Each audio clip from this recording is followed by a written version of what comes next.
lega sih, memang ada bersih tegang sedikit ya, tapi alhamdulillah lah lancar karena apa yang kita sampaikan tuh konsisten, sesuai dengan fakta dan juga bukti-bukti yang kita berikan di BAP, jadi harusnya nggak ada masalah sih, lancar-lancar aja. Udah lega atau tambah kesel tadi jadinya setelah memberikan saksi? Lega, sangat kesel karena yang saya bingung itu tim lawyernya tuh baru muncul di sidang ketiga. Kemana aja di sidang pertama, kedua? Karena kan tahu saya mau datang dan banyak teman wartawan kan. Jadi maksud dan tujuannya tuh apa gitu. Sedangkan kita nunggu dari sidang pertama ya Bu. 27 Mei. 27 Mei, sidang 2 kedua. Juni, 2 Juni. hari ini 10 Juni. Sama tanggal 3 kemarin. Iya, tanggal ya, 3 Juni dan 10 Juni. Iya.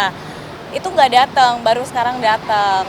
Dan seperti yang tadi mungkin teman-teman saksikan juga di persidangan, beberapa statement yang disampaikan oleh tim kuasa hukumnya kan diputer-puter terus itu terus, padahal sudah saya sampaikan berulang kali bahwa yang saya permasalahkan itu adalah kontrak kerjasama dengan PO palsu, dengan purchase order yang diberikan oleh terdakwa ini, purchase ordernya itu palsu gitu loh, sehingga yang saya permasalahkan atau saya laporkan ke pihak yang berwajib tuh bukan hanya senilai uangnya saja, tapi purchase order dan dokumen-dokumen yang disertakan ke saya tuh semuanya palsu.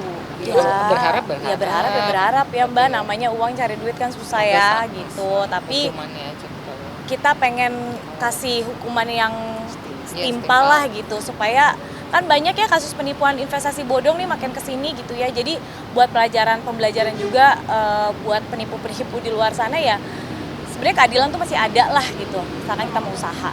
Saya jujur trauma banget ke Bali ya, trauma banget. Bukan saya underestimate Bali atau jadi kayak trauma sama orang Bali, tapi itu yang saya alamin gitu ya. Karena secinta itu saya dulu sama kota Bali, sampai kepikir tuh untuk yang bisa tinggal di sana. Makanya rumah saya, beberapa properti saya, mungkin kalau teman-teman lihat saya sering sharing untuk dijual ya.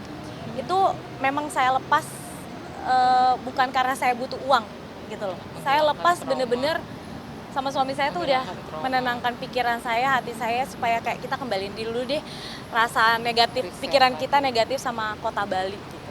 Tapi jujur saya nggak benci sama orang Bali, enggak. Cuma mungkin buat saya sama suami kayaknya kalau bisa kita sembuhin traumanya dulu deh gitu. Makanya properti yang di Bali, mungkin kalau temen-temen ya langsung promo. Kalau ada yang mau beli properti saya di Bali boleh, karena saya sama suami udah sepakat untuk kalau bisa kita dalam waktu dekat ini nggak ada urusan ke Bali kalau nggak urgent banget lah.